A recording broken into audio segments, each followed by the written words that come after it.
that is while that 500,000 Rand is the price point that needs to be achieved for an electric vehicle. 959. It's 14 minutes to go before 8 o'clock. And of course, we're keen to get your thoughts and your views on the show thus far. But an interesting one as we literally shift gears, alternate and move into a new lane. That's all deliberate, by the way, because we're going to take a look at feedback that's been shared by AutoTrader. They've recently participated or launched an electric vehicle buyers survey, which analyzes the vehicle shoppers' buying patterns in South Africa, which happens to be the largest motoring marketplace for buyers and sellers. That is AutoTrader. So to tell us more about this is George Mienie, Chief Executive Officer of AutoTrader SA. George, a real delight to have you with us on the show this evening. Thank you very much, Gugu, and thanks for having me. Fantastic. I guess first things first, when we think about electronic vehicles, before we talk about the report, I guess many South Africans just think, oh, well, we can't keep the lights on. How are you going to get my car started in the morning? But what have we found has been the perception or reality on the ground regarding the acceptance of EVs in South Africa? Well, Gugu, I suppose the first point to note is that I personally took the plunge and bought a Jaguar I-Pace full battery electric about a year and a half ago. And the reason I did it was because of the industry that I'm in and where we're going. And, there's no point in me talking about electric vehicles or even AutoTrader talking about electric vehicles unless, I take the plunge. And I encourage every other leader in this industry to take the plunge so that, we move first. So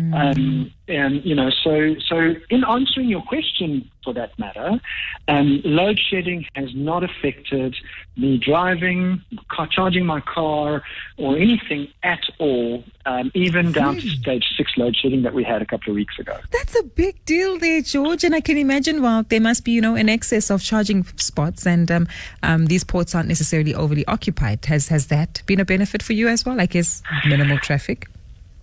Well, two things really. One, besides the parking benefits of public chargers, because there's more chargers than there are cars, besides the parking benefits, I suppose, the first thing to really highlight is the fact that probably more than 95% of your charging of your vehicle is in your garage of your house or at your home. Very little at public chargers unless you're doing a road trip. Got you. That's refreshing to hear because just here in Rosebank, we've got a filling station right across the road, and it was actually my first time seeing an electric charging point, believe it or not. Oh, lovely. Right? And I think just speaks to the lack of knowledge that we have as South Africans around electronic vehicles and their use in this particular climate. And that takes us to your survey. And maybe you can share, not only who it is that you spoke to, but some of the key insight that might have been shared. Well, I think to give context, first of all, AutoTrader fortunately and humbly benefits from approximately 12 million visits of car buying consumers every single month. That's huge. So that's just to kind of give you the context of scale and that this data is actually meaningful. And those 12 million visits open approximately 80 million pages on our platform each and every month. To give more context, we see approximately 120,000 vehicle listings every single month.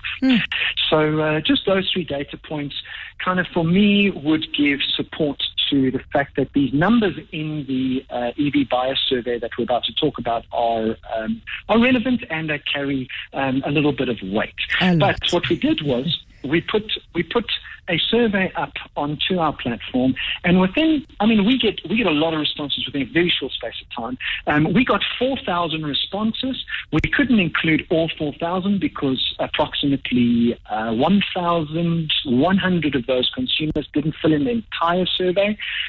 So we only included 2,900 responses, which is still up from the previous year when we did the survey, which is the third survey that we've done.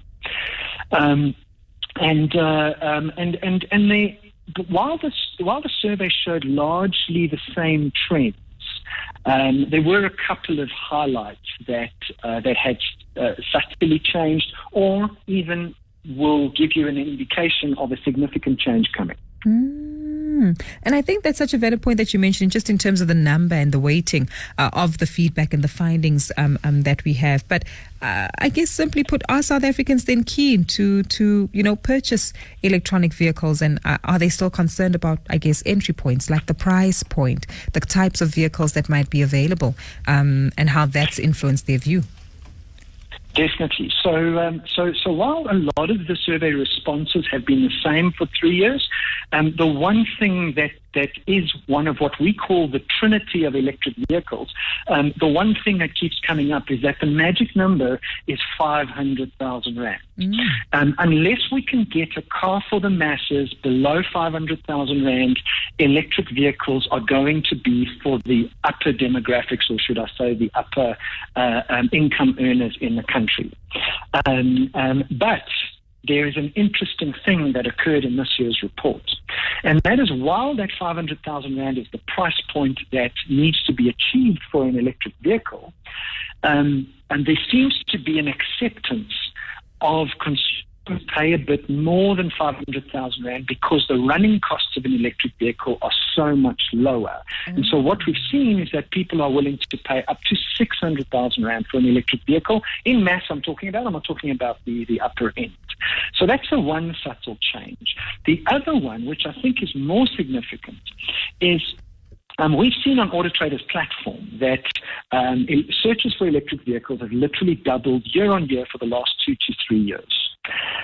But the searches for hybrid vehicles, which is a combination of electric and petrol, has gone up by 130% in the last year. So we believe that this coincides with the launch of the Toyota Cross, and the Toyota Cross is a hybrid. It's a hybrid vehicle, so it's electric and petrol. This car is in the mid 400,000 Rand.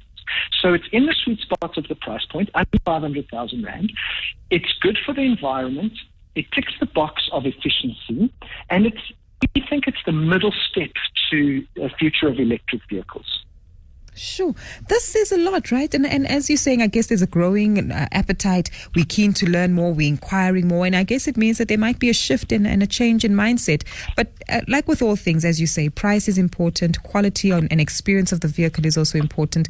And I guess taking advantage of the fact that you have a blog on your website where you also evaluated the cost of electricity versus petrol price increases and the impact on electric cars in South Africa. And maybe we can use some of the insight from that article to perhaps feed into what it is that customers are also concerned about when it comes to the cost of maintaining an electronic vehicle. So maintenance on an electric vehicle, Gugu, is incredibly low. If I take my own personal experience as an example, there are about 2,000 moving parts in an ICE, or internal combustion engine vehicle.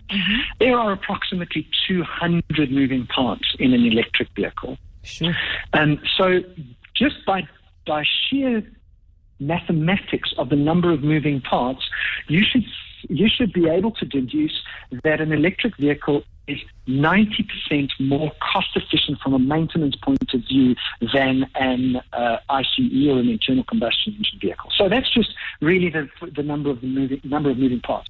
Because there are no moving parts in these vehicles, the only replacement parts from a maintenance point of view are brake pads, brake fluid, because you still need brake fluid to brake, and maybe windscreen wipers and tires. That's about it. Whoa. That's a significant cost saving there, George. Exactly. And then never mind the fact that it is incredibly inexpensive to run one of these vehicles. So while the cost initially up front is high, you've got approximately, depending on whether you use public chargers, because public chargers charge a premium to use the electricity. But at home, to give you an example, at home you're paying at approximately R2.50 per kilowatt hour. Whereas you're paying 28 Rand per litre of fuel at the filling station. Now, if you have to compare the two, it's approximately about 1,500 rand, maybe less, maybe more, depending on which vehicle you drove, saving per tank of fuel. Sure. That's quite significant.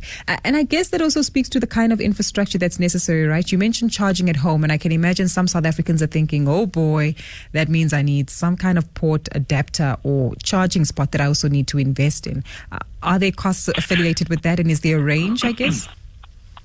You do. So you get from very simple, what's called wall box chargers, to much more expensive chargers at home, and different OEMs. It's hard to say one size fits all. Different equipment manufacturers or car makers will either give you the charger with the car or provided within the finance of the vehicle as well. So yes, there is a cost involved. You can get them from as low as a couple of $1,000 up to 20 to 30,000 rand for a charger, depending on how sophisticated you want to be. But in saying that, a charger is a charger is a charger. And going for the low-cost option for a home charger to charge your vehicle does no different than going for the one with the screen and the fancy bells and whistles. Makes sense. George, I am blown away. I think like many South Africans, we tend to think, I'm not quite ready there or there yet. But as you say, the numbers speak for themselves. There's a growing level of interest in terms of the products available, charging ports, and of course, I guess, affordability of some of these vehicles. So not to put you on the spot and I guess, to ask you to look into the future, but maybe I am, George, so forgive me. In light of this particular survey, and of course what we're seeing in terms of new offerings in the vehicle market, in the short to medium term, let's say a year from now, do you think that the appetite for EVs might have changed in South Africa, or could it take a little bit longer? I think it's only going to grow, Gugu, but I do think that the discovery or the now information that we have unearthed, that hybrids are the middle step to electric vehicles, is going to be one of those things that grows until the car manufacturers bring an electric vehicle, full battery electric vehicle, to the country or manufactured in the country below 500,000 rand. Until the advent of the below 500,000 rand, I'm afraid I think the electric vehicle world is for the people that can afford them at the higher cost levels. But in saying that, it's not a bad strategy for car makers, because what they, I suspect, are doing is selling more expensive electric vehicles in order to use that money and design a low-cost electric vehicle. Definitely. Okay, that makes sense, actually, in terms of their model. Let's see if it happens, and maybe soon we'll be seeing a few Teslas zapping on our roads as well. Thank you so much. Let's see if old Elon comes here. Exactly. George, such a delight speaking to you, and thank you so much for the insight you've shared in terms of this data. And keep your podcasts and your blog going. Definitely helps for everyone to gain more insight and knowledge, especially aligned to the information that's also shared on AutoTrader SA. Thank you so much for your time. Absolute pleasure. Fantastic. That's the CEO of AutoTrader SA, George Mienie, giving us some details as to what the latest insights shows about the